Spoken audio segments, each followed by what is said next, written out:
Just kidding. It's going. Oh, perfect. Oh. All right, so Hey, Carla. it's all right. Carl, I'll be with you in a few minutes. So the challenge works like this.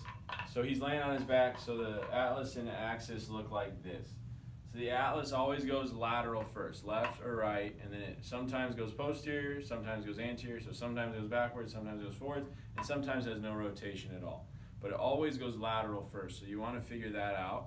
And so the easiest way to do it, now I have his x-rays, so I wouldn't need to do this, but if you don't have x-rays or you want to double check your x-rays, so he's got a short left leg, coming in, push directly left, and the atlas transverse, so right here usually sits right below the earlobe, almost always, unless they have a really low or really high contact point.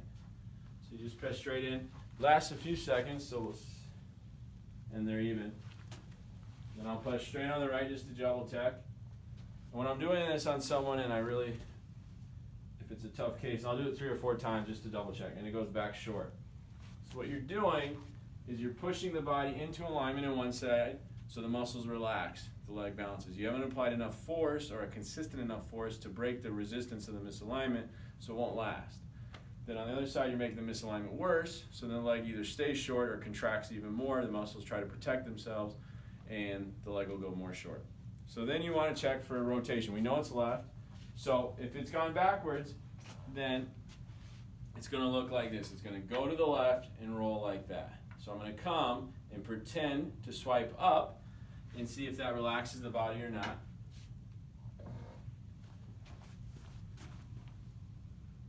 With Ken it does, and we know he's posterior. Go anterior, so push it back, stay short. So that means anterior would have gone forward, so I go the opposite direction, see if it's fixing it or not.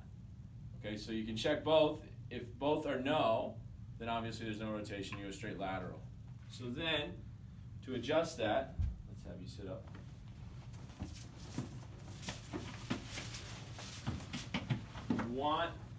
Really important to get the head blocked stably.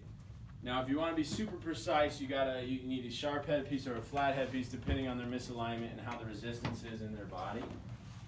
Slide up just a little bit.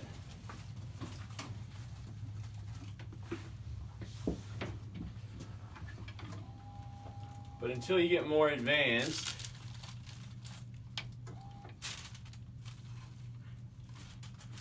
I wish we could have got a better looking patient. So you want to keep the head stable. So the head can't move. If you go like this and the head's wobbly, then the atlas won't move. The head has to be blocked stably if that atlas is going to unlock and get into alignment. So that's really important. So I would just try to look how round the skull is and just get it nice and blocked stably in the beginning until you get more advanced with your analysis and your adjusting. But right like that, and then what you would do is he's left and posterior. So I would just come in the left quadrant. And again, this isn't as precise, but when you have the x-rays, I know exactly, he's 1.5 and 3/4. Guarantee that's pretty. Yeah, that's ready. And then you would just hold your hands very gently at the atlas and go.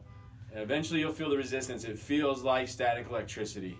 And then when it's gone, the adjustment is done. You could do a very light thrust. You would want a drop piece for that. And I hope that helps.